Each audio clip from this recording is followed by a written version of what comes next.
प्रधानमंत्री जी, आपको बहुत बहुत धन्यवाद नेटवर्क 18 को ये एक्सक्लूसिव इंटरव्यू देने के लिए। आपके दर्शकों को हमारा नमस्कार।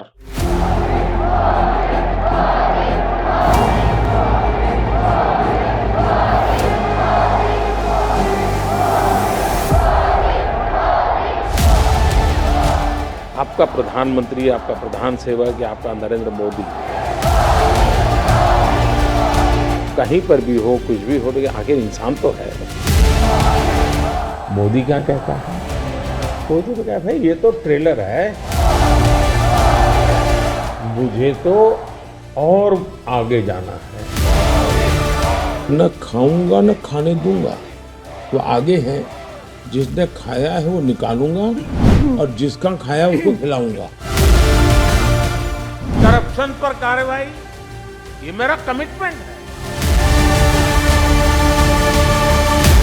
ये तो अभी कुछ भी नहीं है, अभी तो और भी आगे जाना है।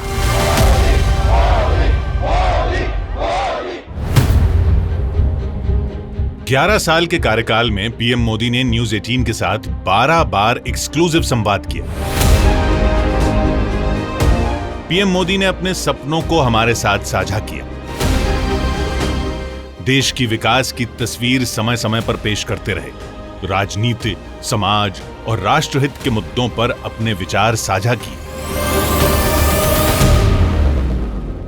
डिप्लोमेसी में मानवीय मूल्यों को सबसे ज्यादा महत्व देने वाली हमारी नीति ने दुनिया को एहसास कराया है कि भारत सिर्फ अपने हित के लिए ही नहीं, बल्कि वैश्विक मानवता के लिए भी काम कर रहा है।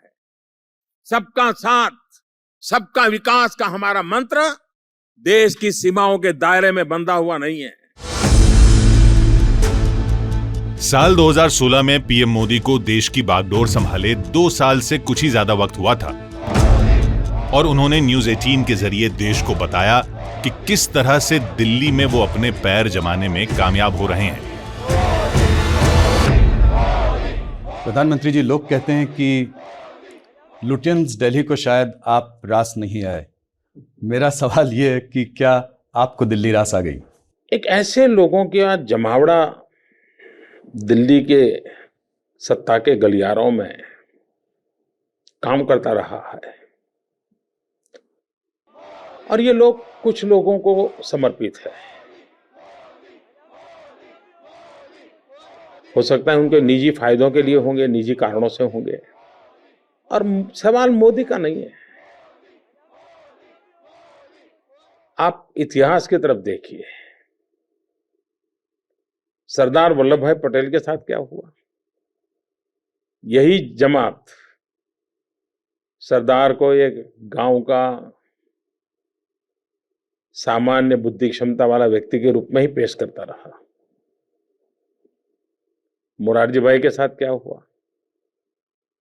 मुरारजी भाई क्या काम किया, क्या नहीं किया, कभी दुनिया को पता ही नहीं चलने दिया। वो क्या पीते थे, इसी की चर्चा करते रहे। चौधरी चरण सिंह के साथ क्या हुआ? उनकी मजाक उड़ाई जाती थी। तो मेरी एक मजाक उड़ाई जाती है, मुझे बड़ा भला बुरा कहा जाता है, मुझे बहुत आश्चर्य नहीं होता है, क्योंकि ये कुछ ठेकेदार हैं जो कुछ लोगों को समर्पित हैं। वे शायद इस देश की जड़ों से जुड़े हुए इंसानों को कभी स्वीकार नहीं करेंगे। 2014 में प्रधानमंत्री की कुर्सी पर बैठने के साथ ही पीएम मोदी का विजन क्लियर था और इसकी झलक देखने को मिली थी फरवरी 2019 में, जब पुलवामा आतंकी हमले के जवाब में बालाकोट एयर स्ट्राइक को अंजाम दिया गया।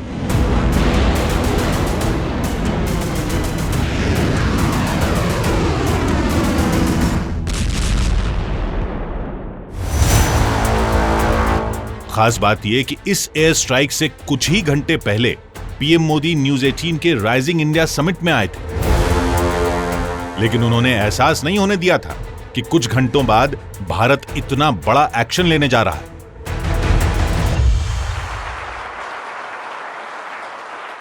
माहौल तो ऐसा ही था और मैं भी बहुत शांति से आप सबसे नमस्ते नमस्ते करके निकला था और भारत ने बालाकोट में एयर स्ट्राइक की थी रात को।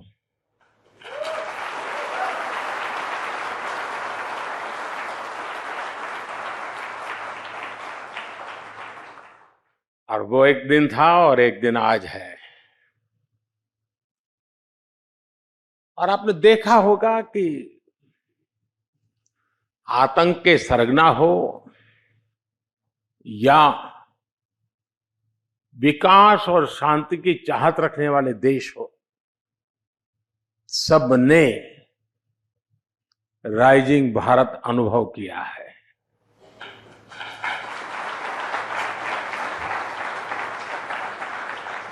ये नया भारत आतंक के जख्म को नहीं सहता है।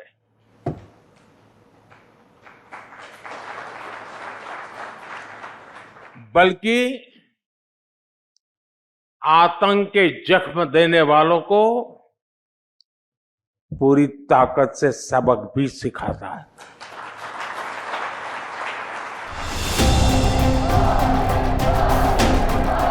– 2019 चुनावी साल था। पीएम मोदी न्यूज 18 के राइजिंग इंडिया समिट में आए तो उनके तंज में वो विरोधी थे जो मोदी के खिलाफ एकजुट हो रहे थे। अब सोचिए, किसी को चारा घोटाला करना हो तो कैसे कर पाएगा?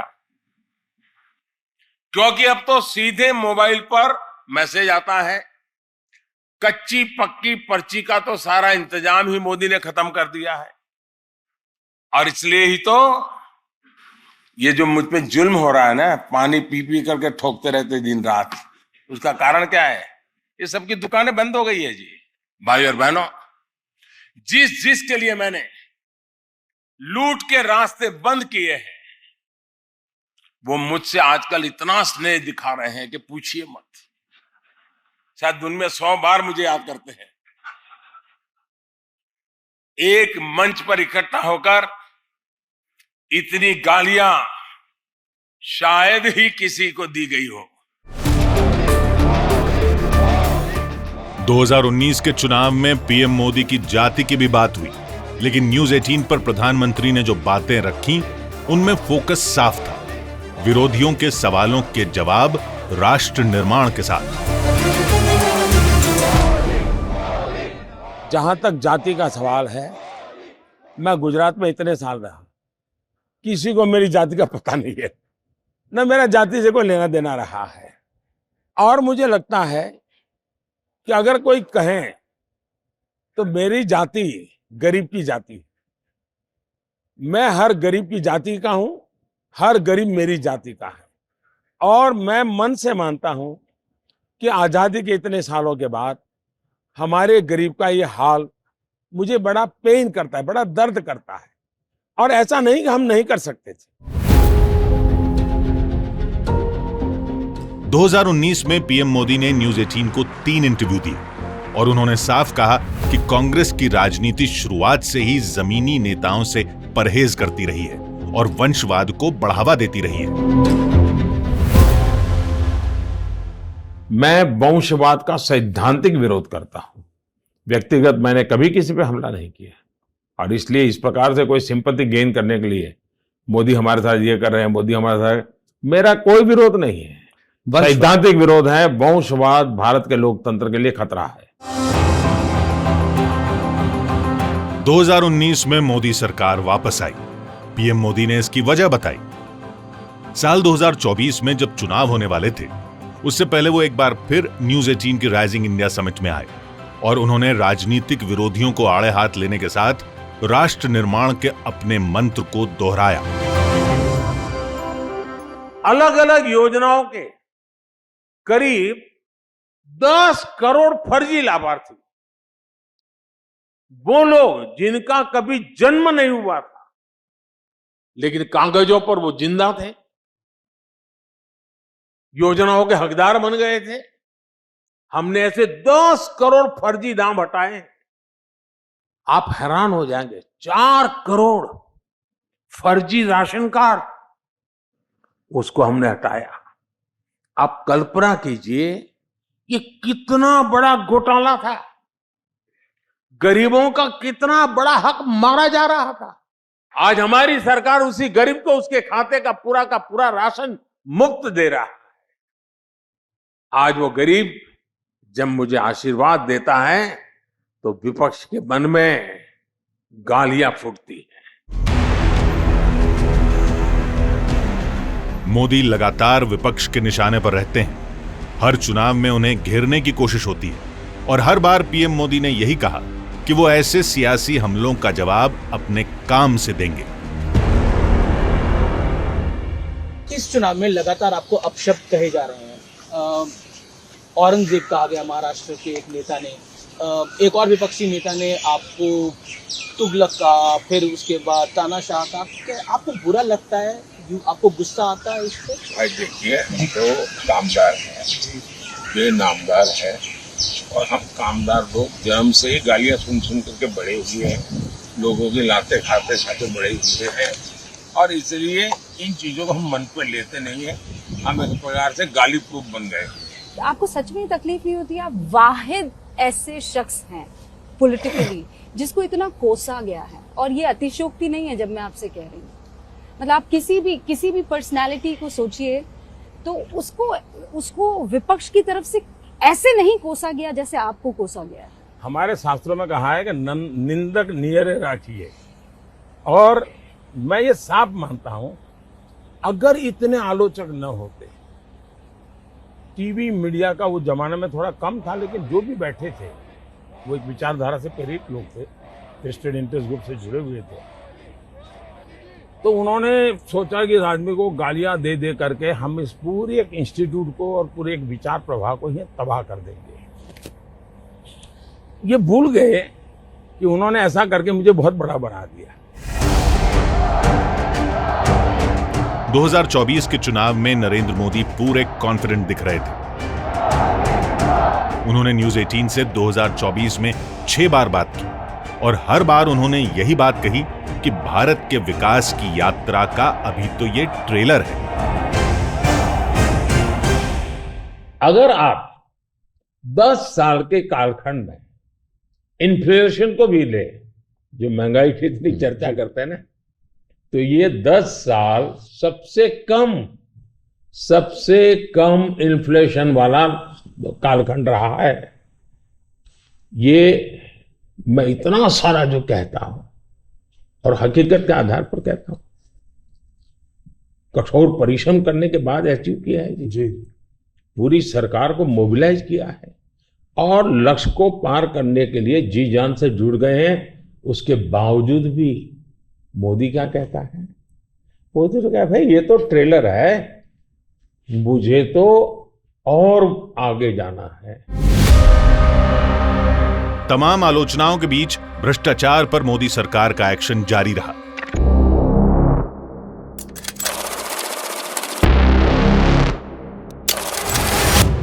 पीएम मोदी उन एजेंसियों के साथ चट्टान की तरह खड़े रहे जो करप्शन के जंजाल से देश को मुक्त करने के मिशन में लगी हुई हैं। पिछले कुछ सालों में आप लगातार 50 करोड़ के ढेर, 300 करोड़ के ढेर, 250 करोड़ के ढेर, 200 करोड़ के ढेर, देश चौंक गया है जी। आप कितना इसको दबाने की कोशिश करो, लेकिन देश के दिल दिमाग में स्थिर हो चुका है कि लूटने वाले लोग हैं। जो मुझे अनुकूल नहीं वो सब निकम्मा। ये जो सोच है ये टोटली अनडेमोक्रेटिक सोच है, और उसी में से कुछ पत्रकारों को ब्लैकलिस्ट कर दिया जाए, वो उसी सोच का परिणाम है कि रिजेक्टेड। क्यों? क्योंकि तुम मेरे अनुकूल नहीं हो। बॉयकॉट। वो अनडेमोक्रेटिक है, लोकतंत्र की हत्या है वो। और इसलिए हमारी इंस्टीट्यूशंस के साथ भी वही हो रहा है।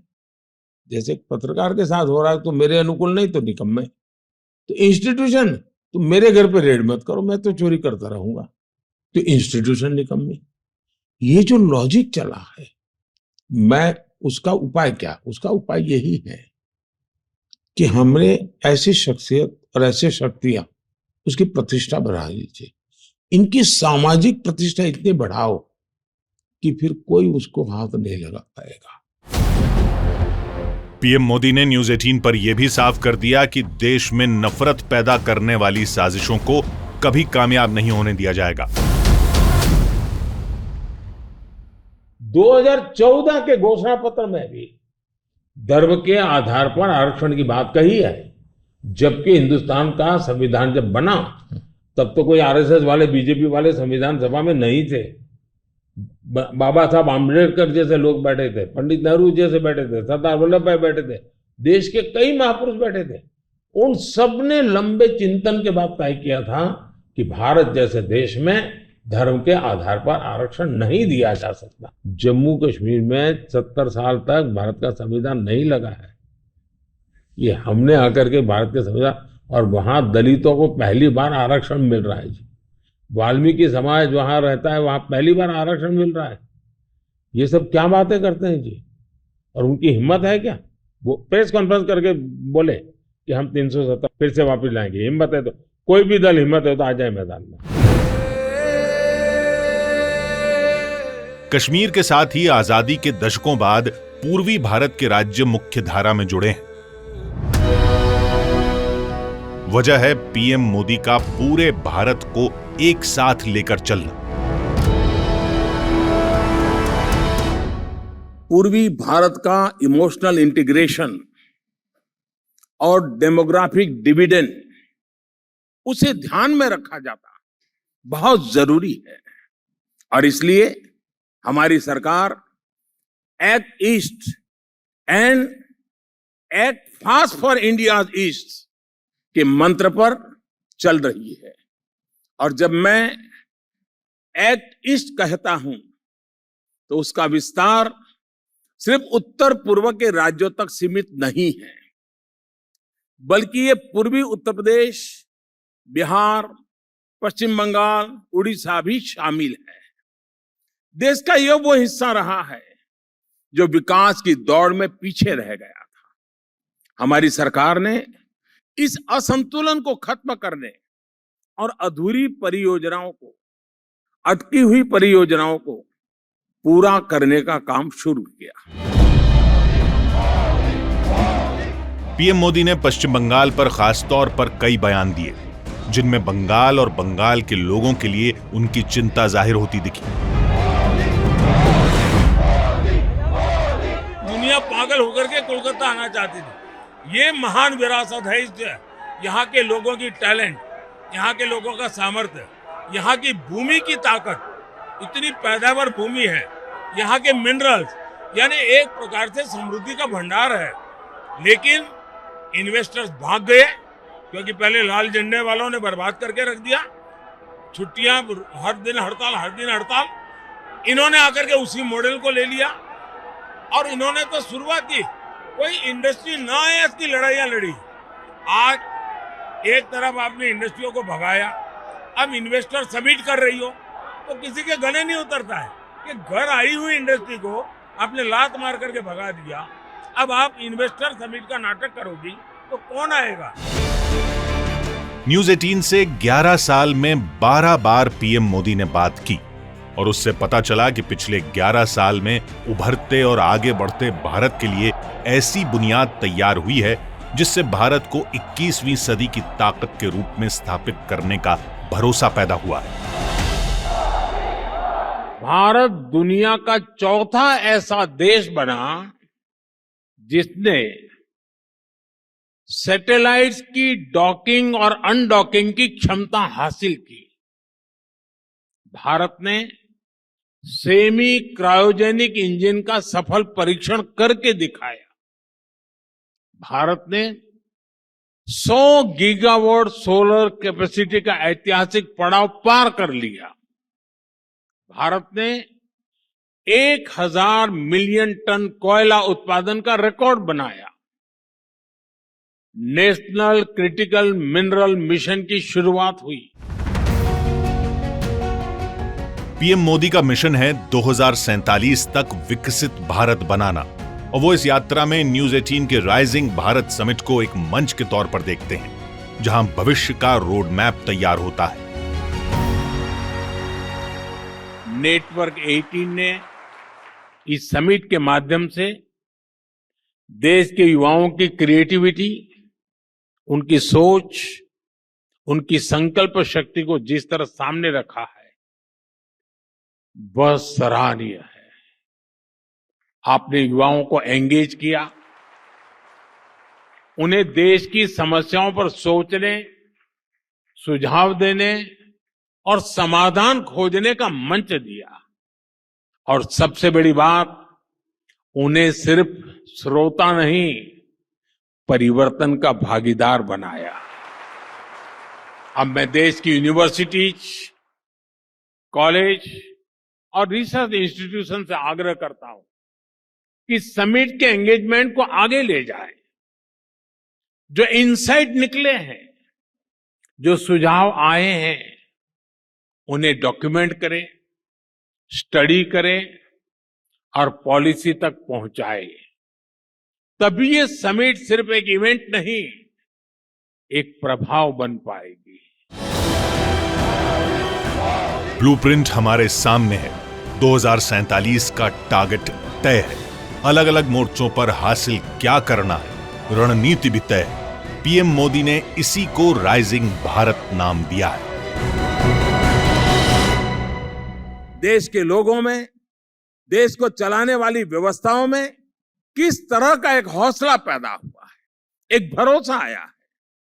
जो परिवर्तन लोग अपने सामने देख रहे हैं, अपने जीवन में देख रहे हैं, उससे हर भारतीय में ये विश्वास आया है कि 21वीं सदी का भारत अपनी कमजोरियों को छोड़कर, अपने बंधनों को तोड़कर भारत आगे बढ़ सकता है।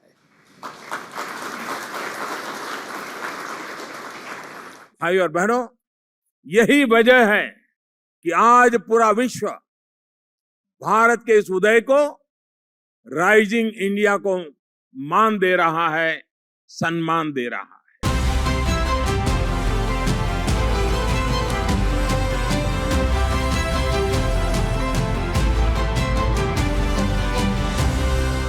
भारत के इतिहास में नरेंद्र मोदी खुद को कहां पाते हैं? जो इंसान वर्तमान में जीने का शौकीन हो, वो इतिहास की चिंता क्यों करे? और जीवन में कभी भी ऐसी गलती नहीं करनी चाहिए कि अपने लिए कुछ करें। देखिए, हमारे देश का दुर्भाग्य ये रहा है कि सरकारों ने भी अपनी छवि बनाने की भरपूर कोशिश की, राजनीतिक दलों ने भी अपनी छवि बनाने की भरपूर कोशिश की, शासन पर बैठे हुए लोगों ने भी अपनी छवि बनाने की भरपूर कोशिश की। काश अच्छा होता, अपनी छवि के बजाय हमने देश की छवि बनाने के लिए अपने आप को खपा दिया होता। 125 करोड़ देशवासी, ये इतिहास की अमर कथा है। उन 125 करोड़ देशवासियों में एक मोदी होगा, उससे ज्यादा कुछ नहीं हो। ऐसी ही मोदी की पहचान हो, वो 125 करोड़ में खो गया हो, 125 करोड़ में लिप्त हो गया हो, इतिहास के किसी पन्ने पर नजर ना आता हो। अगर ऐसी जिंदगी जी करके जाऊं, अपने आप को पूरी तरह खपा दूं, आहूत कर दूं, तो उससे बड़ा जीवन का आनंद क्या होगा? यही खुशी होगी। मेरी पूरी तपस्या या मेरा फोकस देश बने इसके लिए है। अपने लिए जिए तो क्या जिए? जीना है तो देश के लिए, और मरना भी है तो देश के लिए। जिसको किसी ने नहीं पूछा, उसको मोदी ने पूजा है।